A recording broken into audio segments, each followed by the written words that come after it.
My name is Millie Cook, and I am 38 years old.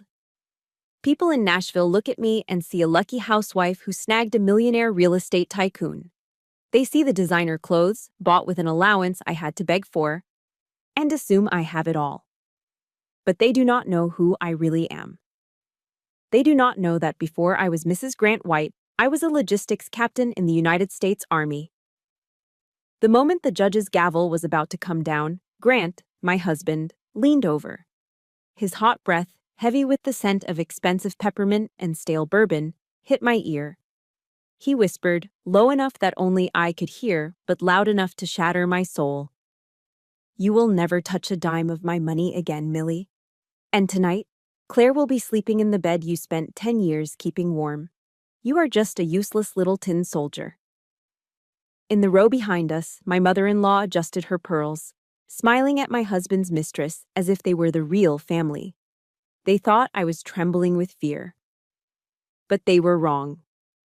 I was not shaking from fear. I was executing radio silence discipline before H hour. Under the boring stack of divorce papers on the table, my hand was resting on a white envelope sealed with a red federal stamp. Grant thinks this is a divorce court. He does not know he is walking into a criminal trial. Comment, justice below, and subscribe right now if you want to witness the exact moment an arrogant man's smile is extinguished forever. I sat with my back perfectly straight, creating a rigid 90-degree angle against the hard mahogany chair. My heels were locked together, touching at the instep, exactly as the drill sergeants at Fort Campbell had taught me 20 years ago. I was wearing a cheap, off-the-rack gray suit from a department store clearance rack, but in my mind, I was in full dress uniform. The federal courtroom in Nashville was freezing, the kind of artificial chill that seeps into your bones, but it was not nearly as cold as the look Judge Eleanor Green gave me. She peered over her spectacles, listening to Grant's lawyer, a man with a thick southern drawl and a suit that cost more than my father's car.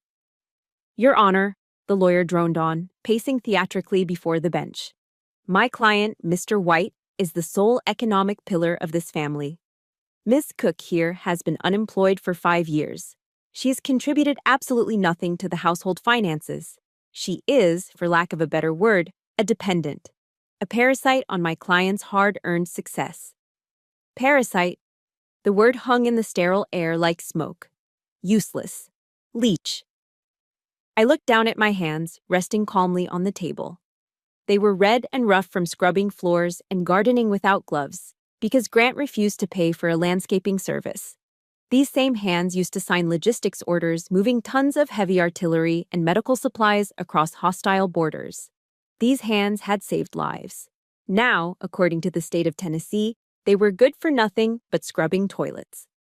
The injustice rose in my throat like bile, hot and acidic, but I swallowed it down. In the military, emotion is a luxury. On the battlefield, panic gets you killed. I allowed myself a single tactical glance over my shoulder. The sight was a dagger aimed straight at my heart. Lydia White, my mother-in-law, sat in the front row of the gallery. This was a woman who chaired the White Hope Charity Foundation, a woman who quoted Proverbs every Sunday morning at the First Baptist Church. Yet here she was, gently patting the hand of Claire Davis, my husband's 24-year-old assistant. They were whispering to each other, giggling softly behind their manicured hands as if they were watching a romantic comedy, not the legal dismantling of a 10-year marriage. Then I saw it. The dress. Claire was wearing a slip dress made of deep crimson silk. My breath hitched in my chest for a fraction of a second. 6 months ago, I had touched that exact dress in a boutique window downtown.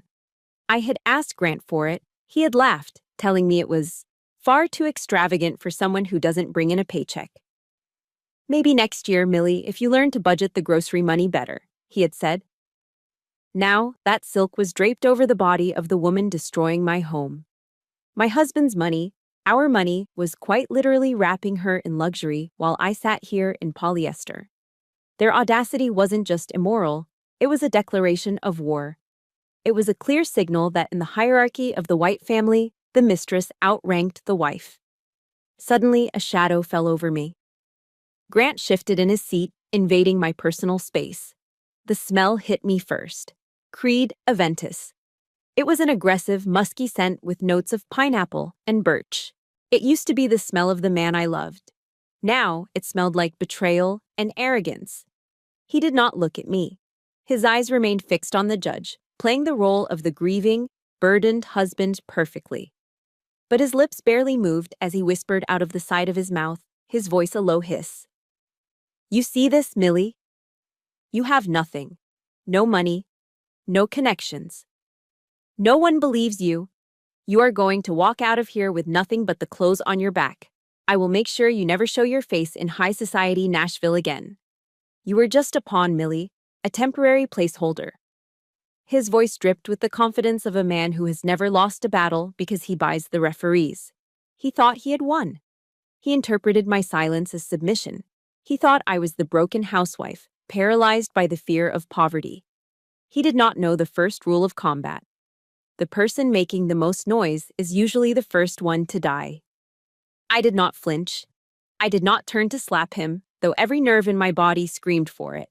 I simply shifted my hand, moving it 2 inches to the right until my fingertips rested on the cool surface of a white A4-sized envelope sitting on the table. It looked innocent, just a packet of paper. But inside that envelope was not a plea for alimony.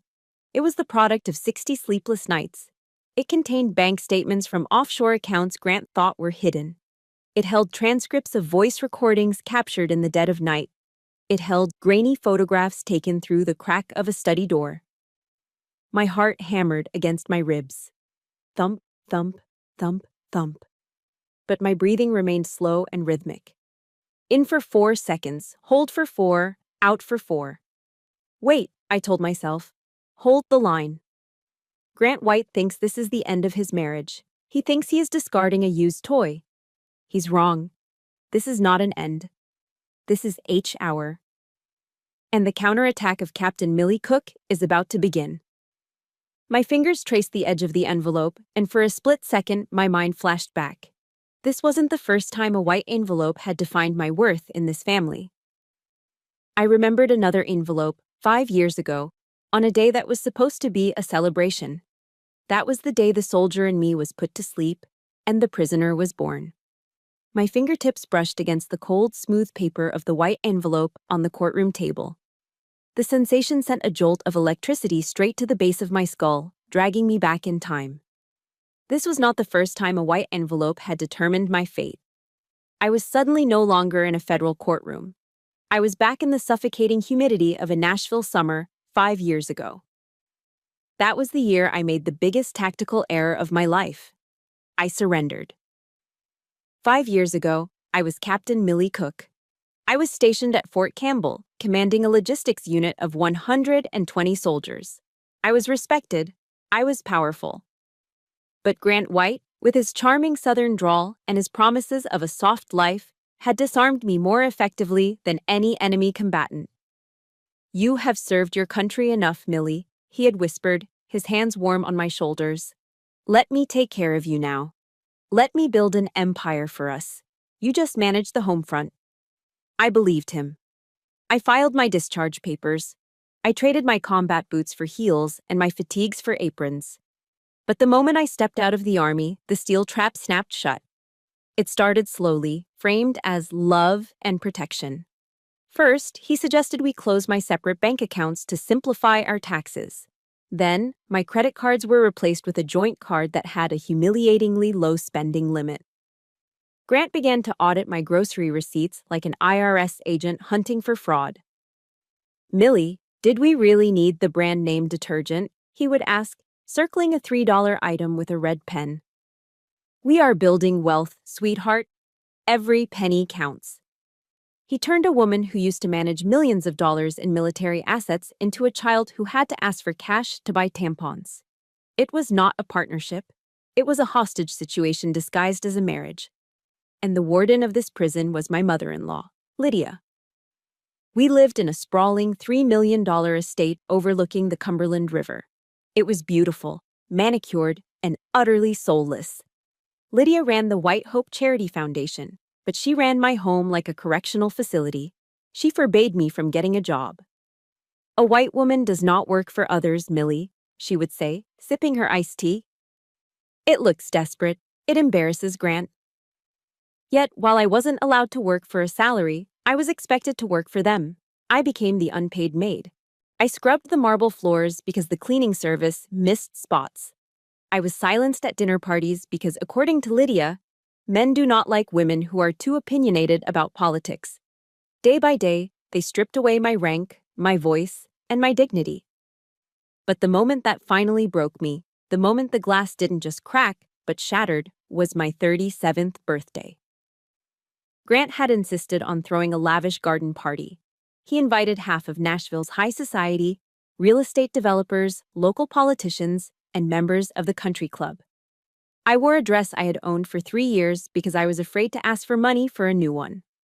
I moved through the crowd, smiling until my jaw ached, playing the role of the grateful wife. When it was time for gifts, Lydia took the microphone on the patio stage. She gave a speech about family values and devotion, her voice dripping with that fake, sugary southern sweetness that masks pure venom. And for our dear Millie, she announced, her voice booming over the speakers. A little something practical for our devoted homemaker. She handed me a thin white envelope in front of 50 guests. My hands trembled as I opened it. I pulled out a plastic card. It was a gift card to Target. I looked at the amount written in Sharpie on the back. $25. I thought it would be useful, dear, Lydia said loudly into the microphone, beaming.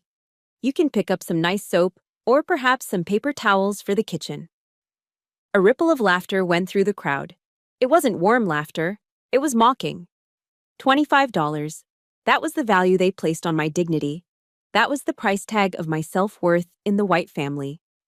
I stood there, clutching that plastic card, burning with a humiliation so hot it felt like a sunburn. If you have ever been made to feel small by the people who were supposed to love you, please hit the like button and comment, "I am worthy," below. Let's show the world that our value is not decided by others. I forced a smile, excused myself, and walked toward the house, desperate for air. But I didn't go inside. I stopped near the heavy velvet curtains of the sunroom, intending to hide. That was when I saw them through the glass doors. Grant was standing in the shadows of the rose garden. He was not alone. He was with Claire, the 22-year-old girl he had introduced that morning as his new executive assistant. I watched, frozen, as Grant pulled a small black velvet box from his jacket pocket. It wasn't a Target gift card. He opened it to reveal a Cartier love bracelet, gold, studded with diamonds. I knew exactly how much that bracelet cost, because I had looked at it in magazines for years. $5,000. He fastened it onto Claire's wrist with a gentleness he hadn't shown me in years. He kissed the inside of her wrist, looking at her with a mix of hunger and reverence. "Happy birthday, baby," I heard him murmur through the open window. "Thank you for making me feel alive again." The math was simple, brutal, and undeniable. $25 for the wife who scrubbed his floors and kept his secrets. $5,000 for the girl who warmed his bed on business trips. In that dark corner behind the curtains, something inside me died. The submissive, frightened housewife took her last breath. But as I watched the diamonds sparkle on the wrist of the other woman, something else woke up. A dormant part of my brain, trained in strategy and warfare, flickered back to life. My breathing shifted. My tears stopped instantly. My posture straightened. I was no longer a victim. I was an operative behind enemy lines. Target identification. Grant White, my mind whispered. Status, hostile. I slipped the Target gift card into my pocket. I would use it. But not for paper towels. I would use it to buy the first supply of notebooks I needed to document his downfall. The opportunity for a counterstrike did not arrive with a bang, but with the heavy thud of a leather briefcase hitting the floor. It was a Tuesday night, shortly after 2 a.m. Grant stumbled through the front door, reeking of expensive scotch and cigar smoke. He had been at a fundraising gala for a local senator, or so he claimed. In reality, his shirt was unbuttoned at the collar, and there was a faint smear of lipstick on his neck that certainly did not belong to me. He didn't even make it to the bedroom. He collapsed onto the living room sofa, snoring within seconds. In the military, we call this a catastrophic security breach. I stood at the top of the stairs, watching him. My heart was not racing with heartbreak anymore. It was beating with the steady rhythm of a predator spotting wounded prey. I descended the stairs silently, my bare feet making no sound on the hardwood. I approached the target. Grant was out cold. His briefcase, usually locked and guarded like the nuclear football, was lying open on the rug where it had fallen. I held my breath and knelt. My hands moved with practiced precision. I didn't rummage. I surgically extracted a stack of papers that had slid halfway out. Most were boring construction permits, but near the bottom, I found a bank statement. It wasn't from his usual bank in Nashville. It was from a bank in the Cayman Islands. My eyes scanned the lines in the dim moonlight. One transfer stood out. $180,000. Sent to Haven Sun Holdings, Panama City. Panama. Grant was a local developer. He built strip malls in Tennessee and condos in Kentucky. Why was he funneling nearly $200,000 into a shell company in a tax haven known for money laundering? My blood ran hot, but my hands stayed cold. This wasn't just tax evasion. This was something darker. I pulled out my phone, snapped 3 clear photos of the document, and slid it back exactly where I found it. The next morning, I initiated reconnaissance by fire. This is a tactic where you fire at a likely enemy position just to see if they shoot back, revealing their location. Grant was sitting at the kitchen island, nursing a black coffee and a hangover. I walked in, holding the same bank statement, which I had printed out a copy of and accidentally left on the counter. "Honey," I said, my voice dripping with innocent curiosity. "I found this paper on the floor last night. Is Haven Sun a new vacation resort you are building? Why is the address in Panama?" Grant froze. The coffee cup stopped halfway to his mouth. For a split second, I saw pure panic in his eyes. Then, the mask slammed back into place. He snatched the paper from my hand and crumpled it into a ball. He laughed, a short, condescending sound that was meant to make me feel small. "Millie, please," he sneered, shaking his head. "Don't try to read financial documents. You will just hurt your pretty little head. This is complex international financing for raw materials. It is tax optimization, not a resort." He stood up, towering over me, using his height to intimidate. "You stick to making the grocery list and keeping the house clean. Leave the thinking to the men who actually make the money. Now, make me some eggs." He dismissed me. He thought he had crushed my curiosity with his arrogance. Fatal error, I thought as I cracked eggs into the skillet. He thinks I am stupid. That is his weakness. By dismissing me, he gave me permission to be invisible.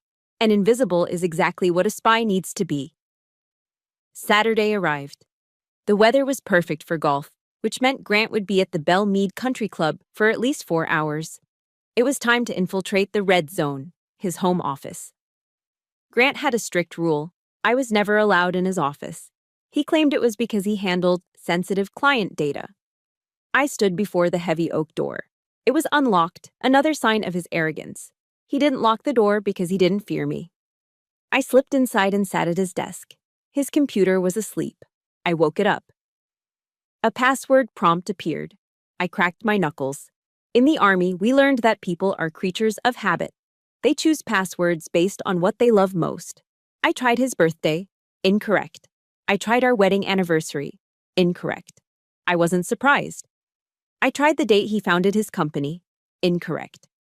Then, a sick feeling settled in my stomach. I typed in the numbers 0, 8, 1, 2. August 12th, Claire's birthday. Click. The screen unlocked. The humiliation stung like a slap, but I pushed it aside. I was in. I didn't have much time. I plugged in a high-speed USB drive I'd bought with cash 2 days ago. I navigated straight to a folder named Sun Project. My eyes widened as I opened a random PDF. It was a chaotic web of financial crimes. But the centerpiece was a document authorizing the transfer of funds from the White Hope Charity Foundation to the Panamanian account. At the bottom of the page, there were 2 signatures. One was Grant's. The other belonged to my mother-in-law, Lydia. I felt nauseous. They were using a charity, a foundation that claimed to help orphans to launder dirty money. And there, listed as the director of the shell company in Panama, was a familiar name, Claire Davis. It was a perfect criminal triangle. The mother provides the cover, the husband moves the money, and the mistress holds the offshore accounts. Copying. 45%, 60%. The progress bar crawled across the screen. Suddenly, I heard the crunch of gravel on the driveway. A car engine. Grant wasn't supposed to be back for 2 more hours. My heart slammed against my ribs like a trapped bird. Come on, 90%, 100%. I yanked the USB drive out. I closed the windows, put the computer back to sleep, and wiped the mouse with the edge of my sleeve to remove fingerprints. I slipped out of the office and made it to the laundry room just as the front door opened. "Millie," Grant shouted from the hallway, "I forgot my lucky putter." I walked out with a basket of folded towels, my face a mask of calm boredom. Inside my pocket, my hand clutched the small silver drive. It was burning against my thigh. "It's in the garage, Grant," I said flatly. He didn't even look at me as he rushed past. He had no idea. He thought he was just grabbing a golf club. He didn't know that his wife, the woman he told to stick to grocery lists, had just seized the key to his prison cell. The cell phone in my purse felt like a radioactive isotope. I knew Grant had installed tracking software on it months ago under the guise of family safety, but I now understood it for what it was, a digital leash. I could not use it. Not for this.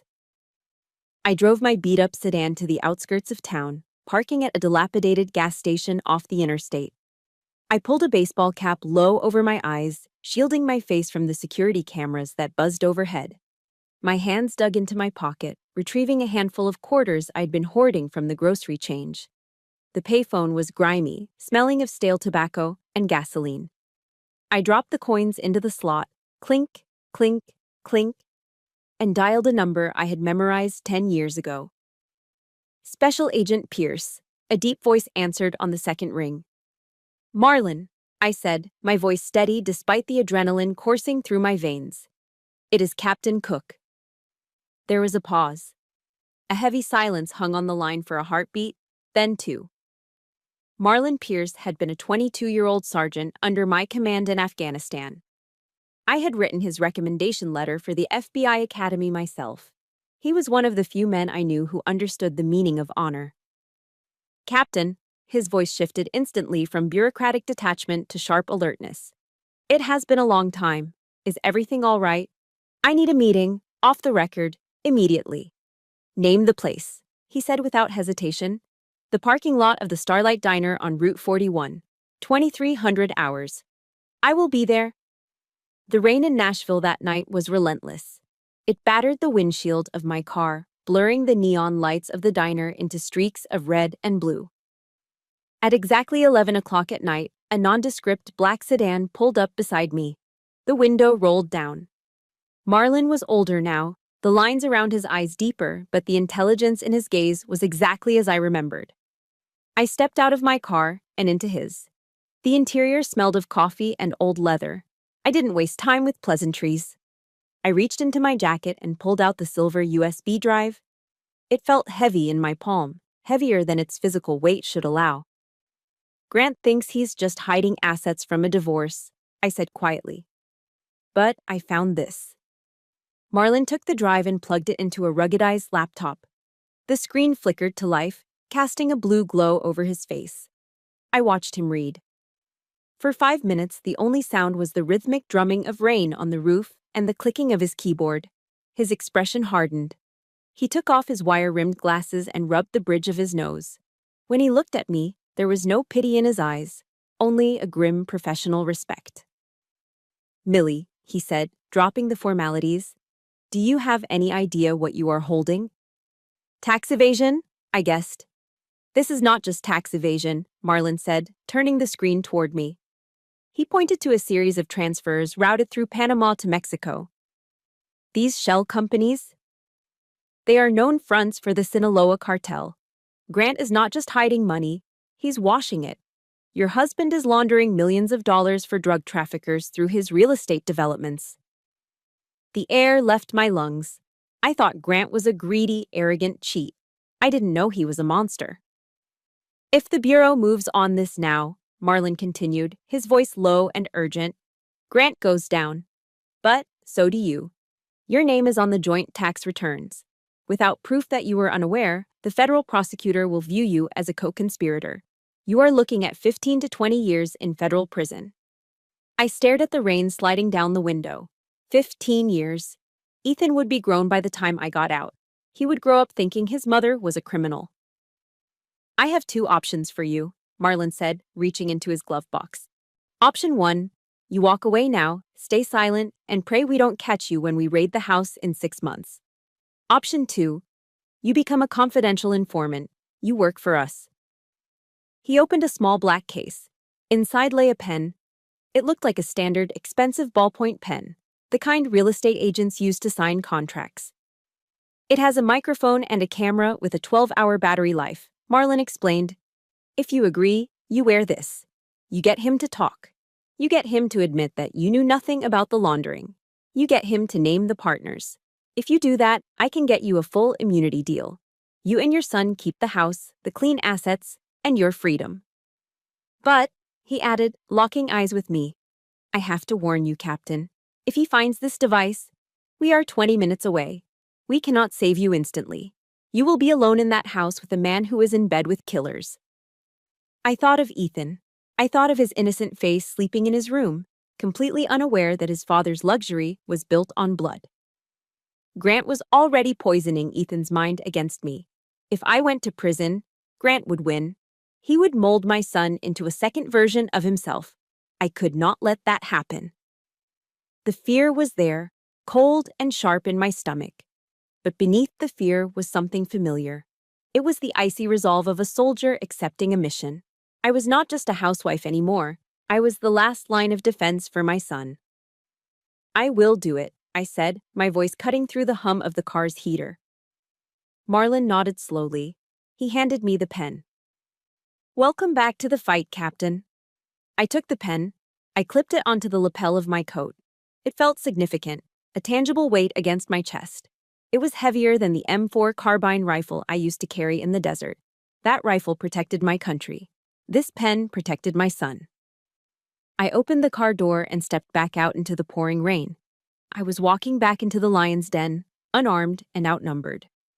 But for the first time in 5 years, I was not afraid. I had a mission. And Grant White had no idea that the spy who would bring down his empire was sleeping in his guest bedroom. My home was no longer a sanctuary. It was a minefield, and I was walking through it without a map. For the next 3 weeks, I lived with a loaded weapon clipped to my chest. It wasn't a gun, but the sleek, black ballpoint pen Marlin had given me. I wore it everywhere. I clipped it to my apron while I cooked, to my blouse while I vacuumed, and to my pajamas when I sat on the couch in the evenings. Every moment was a test of nerves.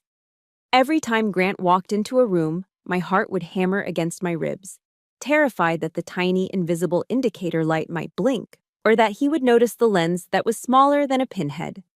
Grant was becoming paranoid. He could sense a shift in the air, even if he couldn't pinpoint the source. He started coming home at odd hours, testing me. One Tuesday afternoon, while I was chopping onions for a pot roast, he appeared silently in the kitchen doorway. "Who are you talking to?" he asked, his voice low and suspicious. I hadn't heard him come in. My hand froze for a fraction of a second, the knife hovering over a slice of white onion. I forced my muscles to relax. I resumed chopping, thud, thud, thud, with a steady rhythmic cadence. "Just my mother, Grant," I said, not turning around. "Her sciatica is acting up again. She needs money for medication." "Tell her to get on Medicare," he scoffed, walking to the fridge to grab a beer. "I'm not a charity." I exhaled slowly. The lie had worked, but the pressure was suffocating. 2 days later, the stakes got higher. I was dusting the bookshelves in the living room, running a microfiber cloth over the knickknacks Lydia had insisted we display. My hand brushed against a porcelain teddy bear with glass eyes. Something caught the light. It was a tiny, unnatural glint inside the bear's left eye. I froze. I leaned in closer, squinting. It wasn't just glass. Deep inside the pupil was a lens. A camera. A cold chill raked down my spine. Grant had installed a hidden camera in our living room. It was a nanny cam, the kind people use to catch abusive babysitters, but we didn't have a nanny. We didn't have a baby. He was watching me. My first instinct was to rip it off the shelf and smash it against the wall. But the training kicked in. Counterintelligence rule number 1. If the enemy wants to see, let them see exactly what you want them to see. If I destroyed it, he would know I was hiding something. So I began the performance of a lifetime. Every afternoon, I would sit on the sofa, directly in the camera's field of view. I would turn on the television and watch mindless reality shows about rich housewives fighting over parties. I would eat ice cream directly from the carton. I would sometimes weep into a pillow, loud and pathetic. I gave him the show he wanted. I showed him a broken, depressed, useless woman who was too busy feeling sorry for herself to be a threat. But the real work happened at the dinner table. On Friday night, the Devil's Alliance gathered.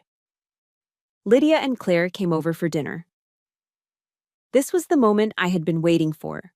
I pinned the pen to the collar of my black dress, double-checked that it was recording, and stepped into the dining room. I served them perfectly seared ribeye steaks and poured expensive Cabernet Sauvignon, acting more like a waitress than the lady of the house. As the wine flowed, so did their tongues. Grant was in a celebratory mood. The new zoning permits for the riverfront project came through, Grant boasted, swirling his wine glass. It is going to be the perfect washing machine. By the time the IRS looks at the books, the cash from our friends south of the border will be cleaner than this tablecloth. My heart skipped a beat. Got you. He had just admitted to money laundering on tape.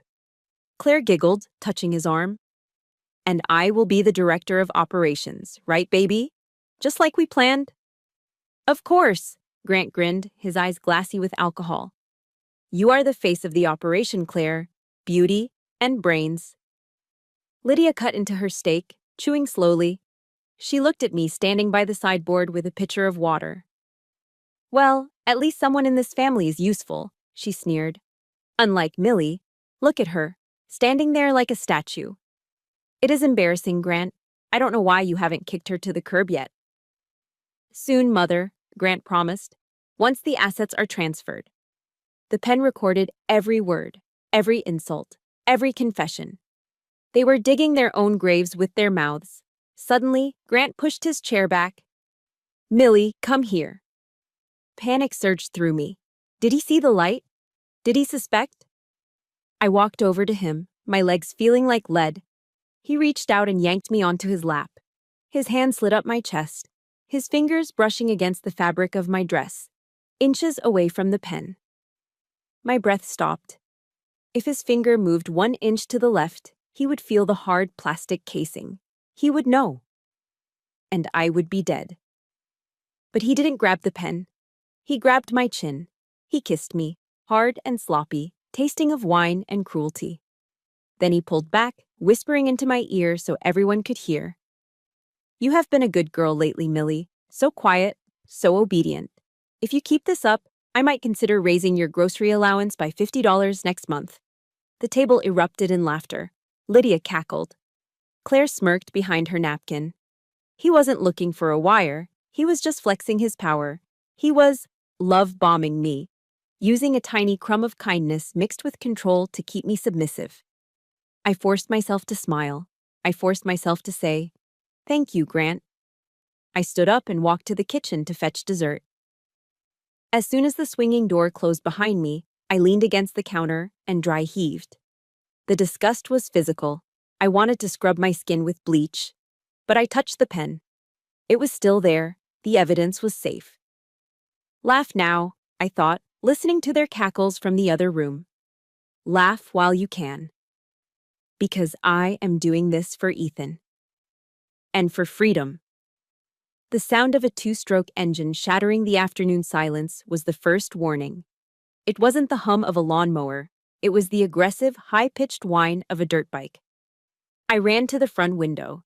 In the driveway, my 14-year-old son, Ethan, was straddling a brand-new, bright blue Yamaha dirt bike. He was revving the engine, his face flushed with an intoxication that had nothing to do with adrenaline and everything to do with power. Standing next to him, arms crossed over his chest and grinning like a conquering king, was Grant. I threw open the front door and marched out. "Grant, what is this?" "We discussed this, I told you, absolutely not. It is too dangerous for a 14-year-old to ride in this subdivision." Grant didn't even turn to look at me. He just winked at Ethan. "See, I told you. Here comes the fun police." Ethan laughed. It was a sharp, cruel sound that didn't belong in a child's throat. "Mom, chill out," Ethan snapped, revving the engine again, sending a cloud of exhaust fumes into my face.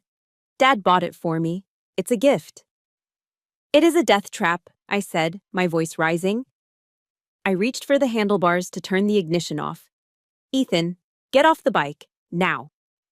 Grant stepped between us. He used his height to tower over me, blocking my path to our son. "Back off, Millie. Stop babying the boy. He's a white man. He needs to learn to be brave, not a coward like his mother. Let him ride." He turned to Ethan. "Go on, son. Do a lap. Ignore her." Ethan tore out of the driveway, the tires screeching on the asphalt. I watched him go, my heart in my throat, terrified he would crash. But what scared me more was the look Grant gave me. It was the look of a man who knew he had just bought his son's loyalty for the price of a few $1,000s. Later that evening, I tried to do damage control. I went up to Ethan's room. He was lying on his bed, still wearing his motocross boots, scrolling on his phone. "Ethan," I said softly, sitting on the edge of his bed. "I'm not trying to be mean. I just worry about your safety. Your father shouldn't have gone behind my back." Ethan sat up abruptly. He shoved my hand off the mattress as if my touch burned him. "Stop it," he shouted. "Stop trying to ruin everything." I recoiled. "Ethan." He stood up, his face twisted in a sneer that was a terrifying replica of his father's. "Dad told me everything, Mom. He told me why you are always angry. He told me you are just jealous." "Jealous?" I whispered, stunned. "Yeah, because Dad is successful and you are nothing." Ethan spat the words out. "Dad earns all the money. He built this house, and you just sit around and complain. Dad says you are planning to divorce him so you can steal his money. He says you are a gold digger." The air left the room. Gold digger. My son. The boy I had nursed through fevers, the boy I had taught to read, the boy I was currently risking federal prison to save, was looking at me with pure hatred. "Ethan, that is not true," I said, my voice trembling. "Your father is lying to you." "Liar!" Ethan screamed, his eyes wet with angry tears. "You are the liar. You are useless. Dad is the only one who cares about me. Get out. Get out of my room." He picked up a pillow and threw it at me. It hit me in the chest with a soft thud, but it felt like a sledgehammer. I wanted to scream.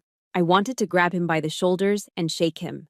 I wanted to yell, "Your father is washing money for drug cartels. Your father is a criminal. I am working with the FBI to save us." But I couldn't. I had signed the agreement. I was under strict orders from Agent Pierce.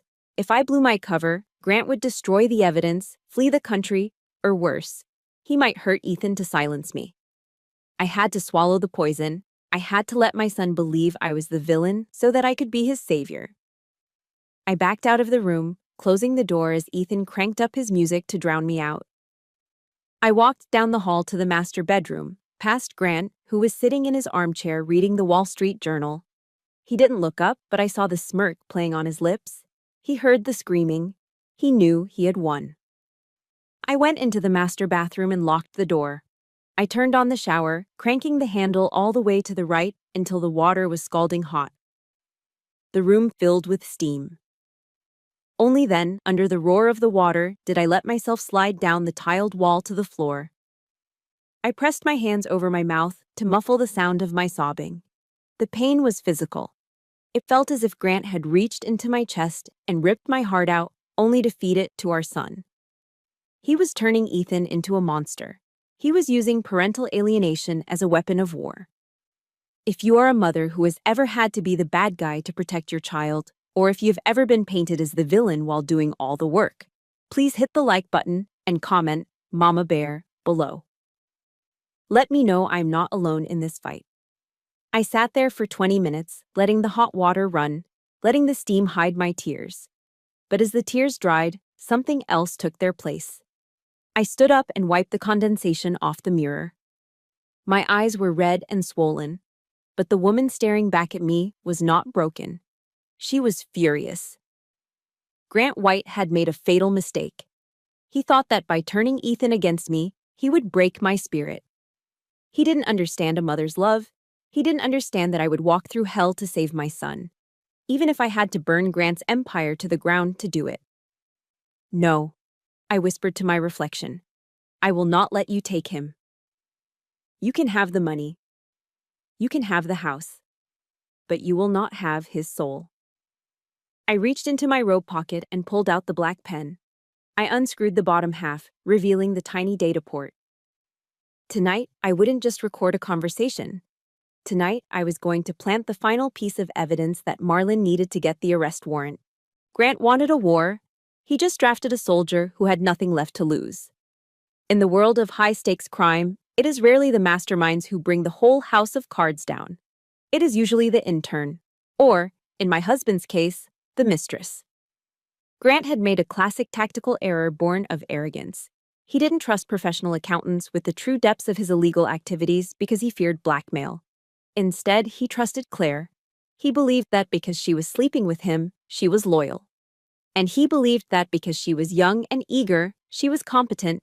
He was wrong on both counts.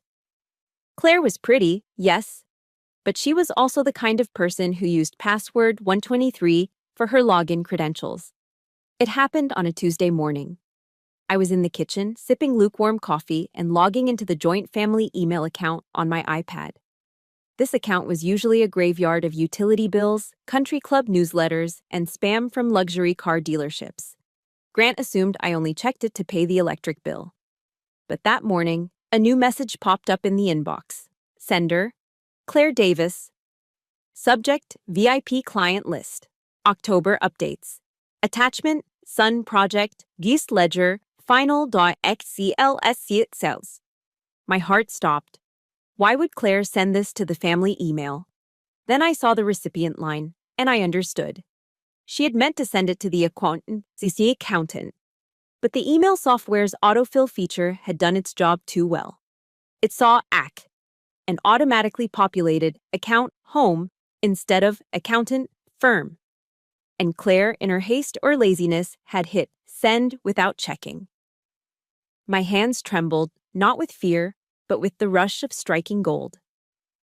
I opened the attachment. It wasn't just a list of shell companies, it was the Holy Grail. It was a ledger containing the real names of every investor laundering money through Grant's developments. I recognized names from the news, local politicians, construction magnates, and several names that sounded distinctly like members of the Sinaloa cartel. This was the smoking gun. This was the piece of evidence that linked the money directly to the criminals. I plugged my USB drive into the iPad adapter and downloaded the file. I saved it, encrypted it, and backed it up to a secure cloud server Marlon had set up for me. Then, I faced a choice. The safe move would be to delete the email from the inbox and pretend I never saw it. That would keep my cover intact. But I was done playing safe. I was angry. And I needed them to panic. Panic makes people sloppy. I left the email in the inbox, and I marked it as read. That afternoon, the sun was blazing over Nashville. I walked out to the backyard patio. Claire was there, lounging by the pool in a tiny white bikini, sipping a mimosa. She was wearing sunglasses that cost more than my first car, scrolling through Instagram, completely oblivious to the fact that she had just signed her own death warrant. I walked over and stood directly in front of her, casting a long, dark shadow over her tanning session. She lowered her sunglasses, squinting up at me with annoyance. "Can you move, Millie? You are blocking my sun." I didn't move. I looked down at her with a calm, terrifying pity. "That is a lovely bikini, Claire," I said, my voice smooth as silk. "Enjoy the sun while you can. The yard time in federal prison is only 1 hour a day." She sat up, frowning. Excuse me? What is that supposed to mean? It means you should really check your sent folder, I said, leaning in closer so she could see the cold fire in my eyes. And you should probably learn the difference between accountant and home account before you hit send next time. Her face went pale. The blood drained from her cheeks so fast she looked like a ghost. Oh, and Claire? I added, turning to walk away. The federal sentencing guidelines for conspiracy to commit money laundering carry a mandatory minimum of 10 to 20 years. I hope you look good in orange. I heard the glass shatter behind me. She had dropped her mimosa on the concrete. Grant, she screamed, her voice shrill with terror. Grant, pick up the phone. I walked back into the house, my heart rate steady. The psychological operation, PSYOPs, was a success. I went to the kitchen, poured myself a glass of water, and waited. 20 minutes later, Grant's Mercedes screeched into the driveway. He burst through the door, his face purple with rage and fear. Lydia followed him, looking equally terrified. You idiot! Grant was screaming at Claire, who was sobbing on the patio.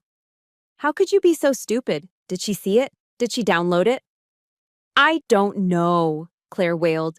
She said something about federal prison. We have to move the assets, Lydia hissed, her voice trembling. Right now, tonight, before she talks to anyone. Millie is too dumb to know what she saw, Grant shouted, pacing the living room floor. But we can't take the risk. Call the banker in the Caymans. Tell him to liquidate the Sun accounts. Transfer everything to the crypto wallets. Do it now.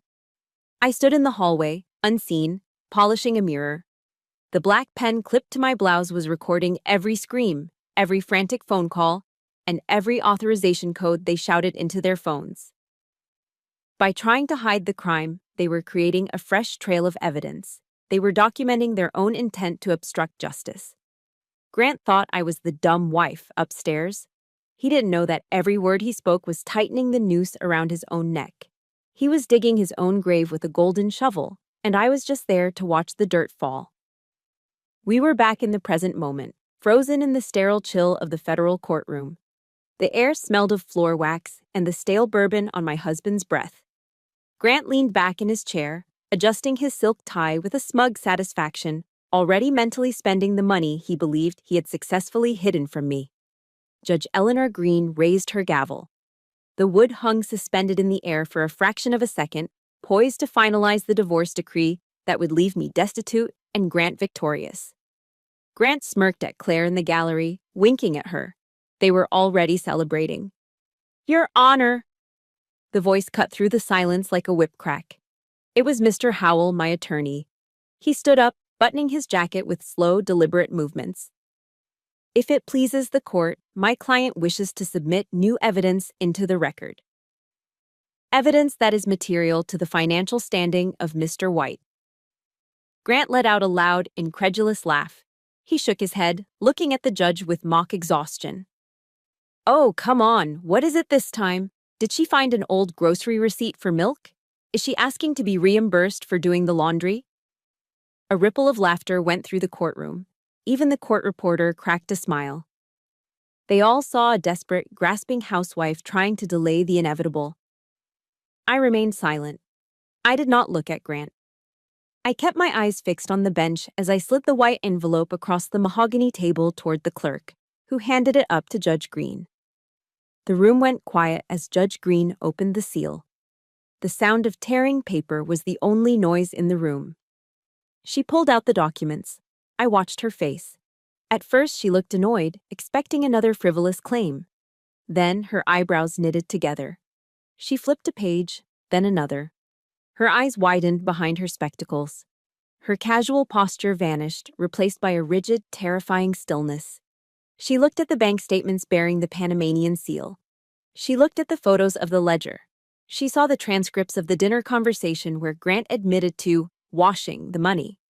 And finally, she saw the official stamp of the Federal Bureau of Investigation on the cover letter. Judge Green slowly lifted her head. Her gaze did not land on me. It landed on Grant like a judge's gavel.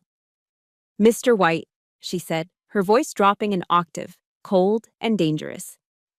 This file has been authenticated by the FBI's Financial Crimes Division.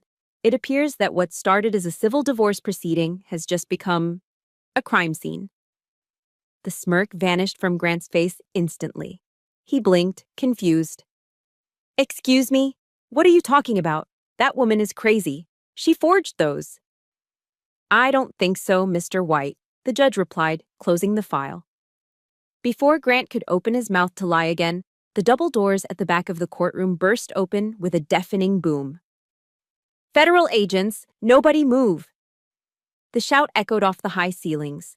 10 agents in tactical gear poured into the room, their movements synchronized and lethal. They were wearing navy blue windbreakers with bold yellow letters, FBI. Leading the charge was Special Agent Marlon Pierce. He wasn't the young sergeant I'd commanded in the desert anymore. He was the hammer of the United States government. Chaos erupted. Grant White, Lydia White, Claire Davis. Marlon's voice boomed over the commotion. You are under arrest for money laundering, tax evasion, and racketeering under the RICO Act. Claire screamed, a high piercing shriek that shattered the dignity of the court. She scrambled backward, knocking over her chair, trying to hide behind a wooden pillar. I didn't do it. I was just the assistant. In the front row, Lydia gasped, clutching her pearls in a performance worthy of an Oscar, before slumping sideways onto the bench in a theatrical faint. No one moved to help her. Grant stood up, his face turning a violent shade of purple. He looked from the agents to the judge, and finally, his wild eyes landed on me. Realization hit him like a freight train. You! He roared, spit flying from his mouth. You bitch! You set me up! I am your husband. I own you. I fed you. He lunged toward me, his hands curled into fists. He never made it. 2 agents tackled him from the side, hitting him with the force of a linebacker. Grant hit the floor hard. Thud, his face pressed against the cold wood. Federal agents, stop resisting! An agent shouted, wrenching Grant's arms behind his back. The room was a whirlwind of shouting, crying, and the metallic click-click-click of handcuffs being secured. But in the center of the storm, I stood perfectly still. I was the eye of the hurricane. I slowly stood up and walked around the table. I stopped inches from where Grant lay pinned to the floor, panting and struggling like a trapped animal. He looked up at me. The arrogance was gone. The cruelty was gone. All that was left was fear. Pure, naked fear. I leaned down, close enough that he could see the resolve in my eyes, but far enough that he couldn't touch me. You didn't feed me, Grant, I whispered, my voice cutting through the noise. You starved me. You imprisoned me.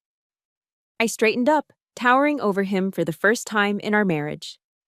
And today, I said, loud enough for Claire to hear as she was being dragged out in cuffs, I am liberating myself.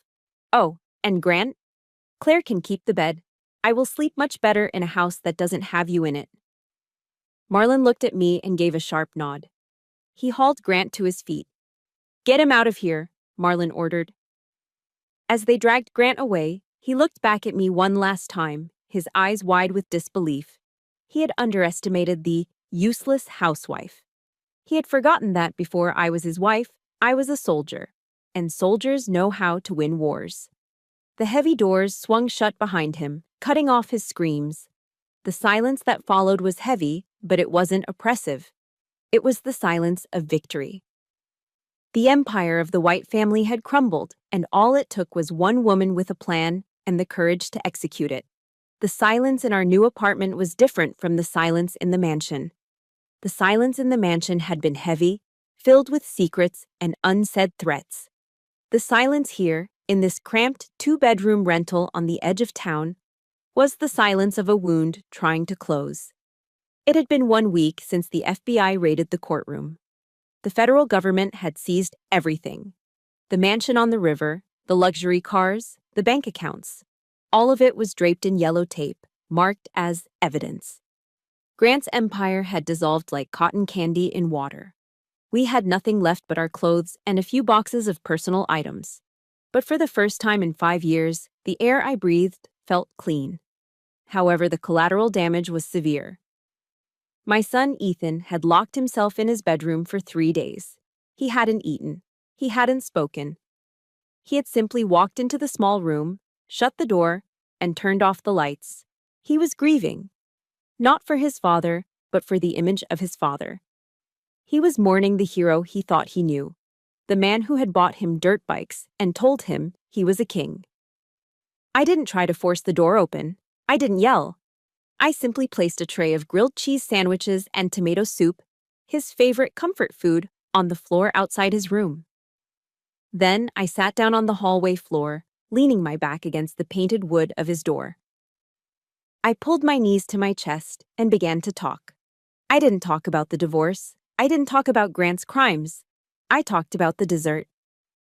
You know, Ethan, I whispered to the closed door, when I was deployed, there were nights so dark you couldn't see your own hand in front of your face. We were scared. We were tired. But we never left a soldier behind. No matter how bad it got, we stayed.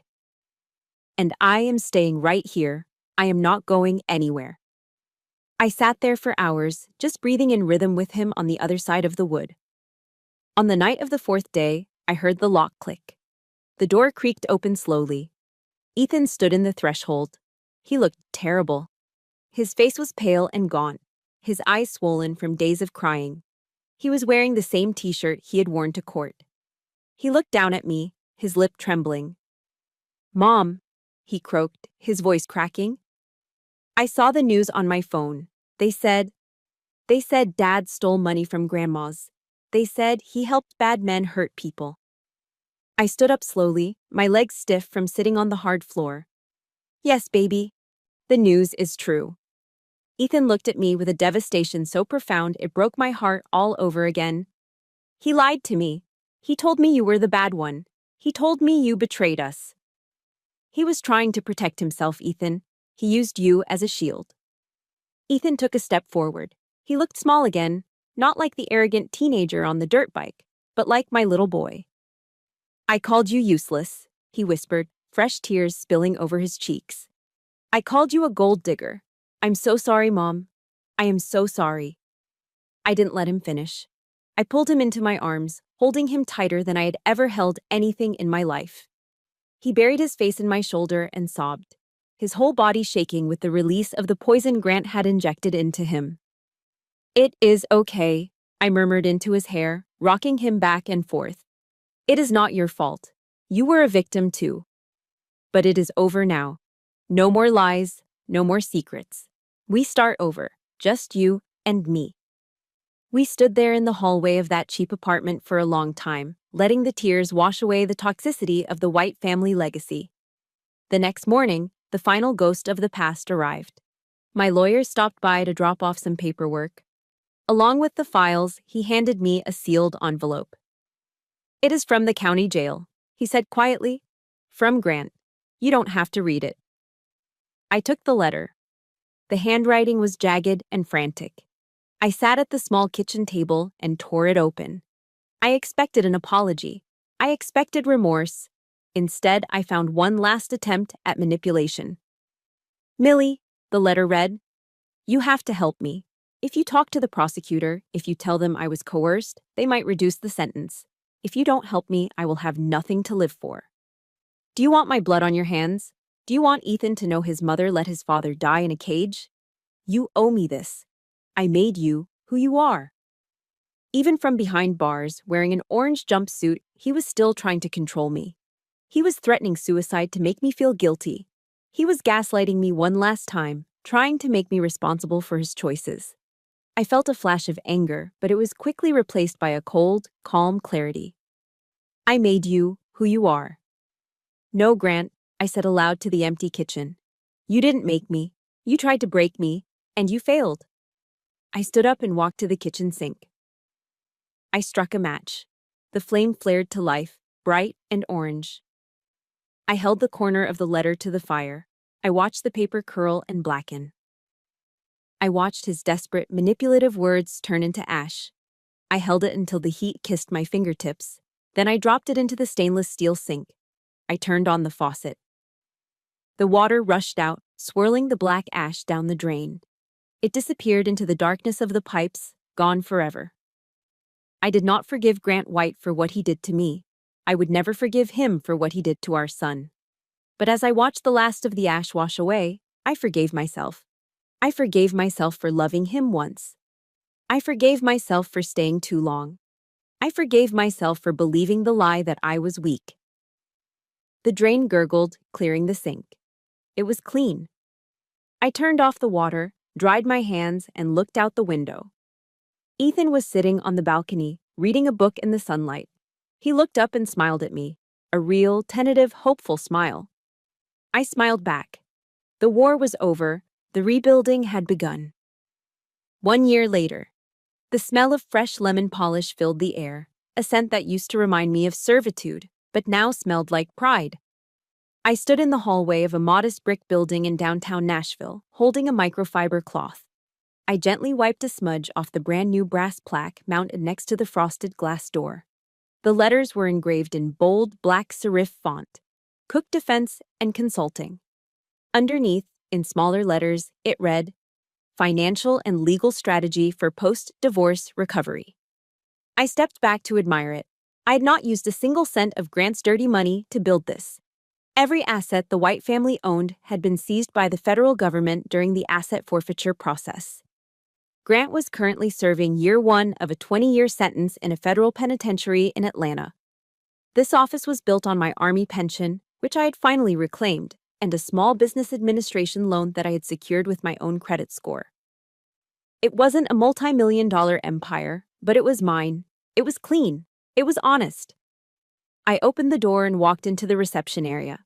It was small, painted a calming shade of sage green. Sitting in one of the waiting chairs was a young woman. She couldn't have been more than 25.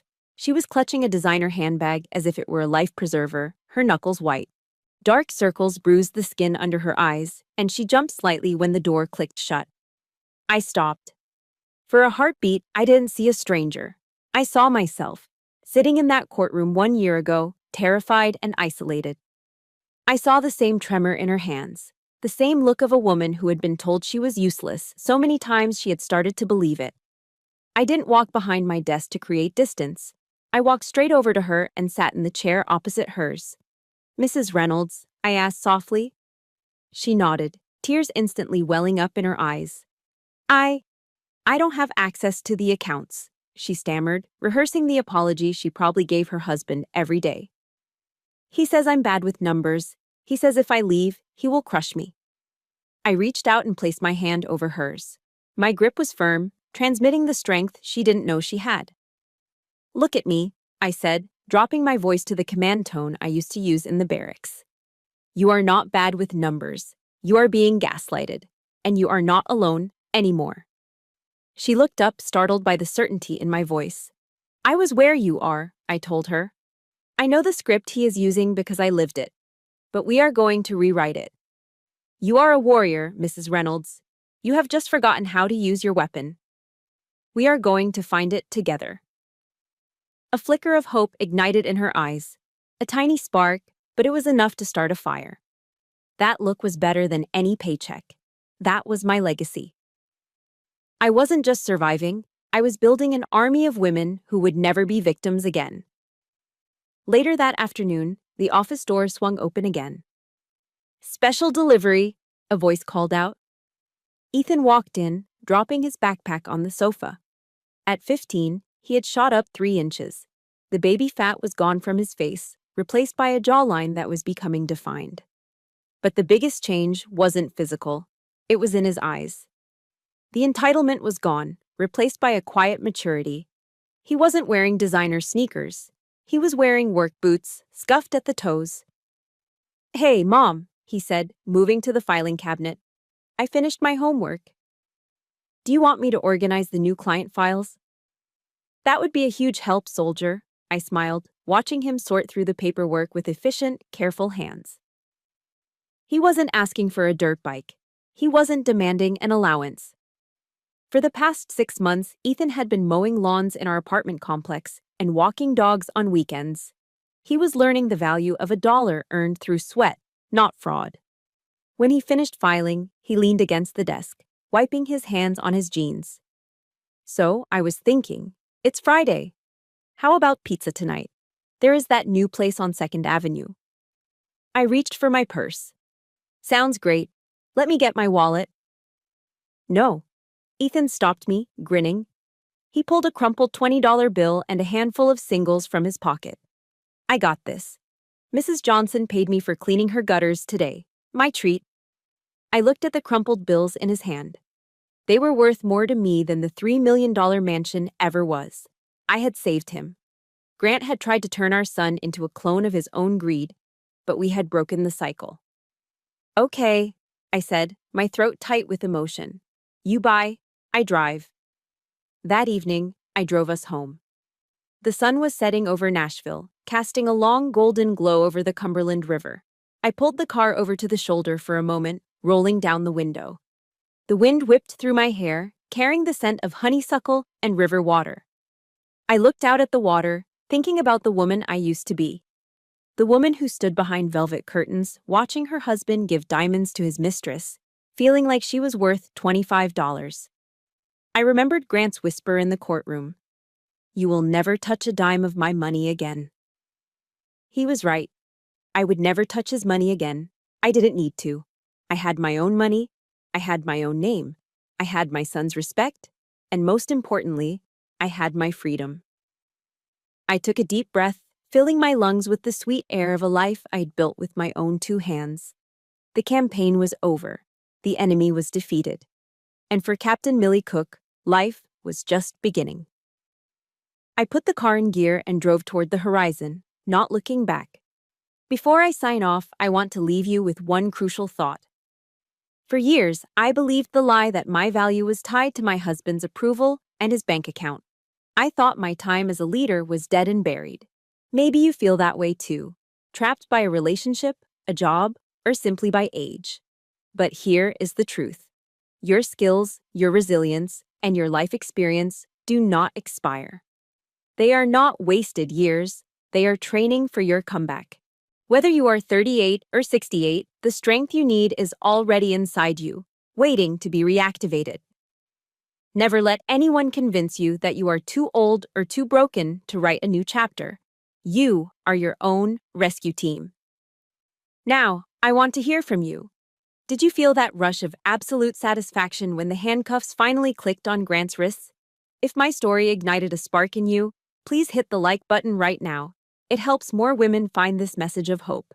And if you are ready for more stories about justice, resilience, and turning the tables on those who underestimate us, make sure you subscribe to the channel and turn on notifications. Tell me in the comments below, what is one difficult thing you have survived that made you stronger? I want to read your stories. Let's build a community of survivors right here.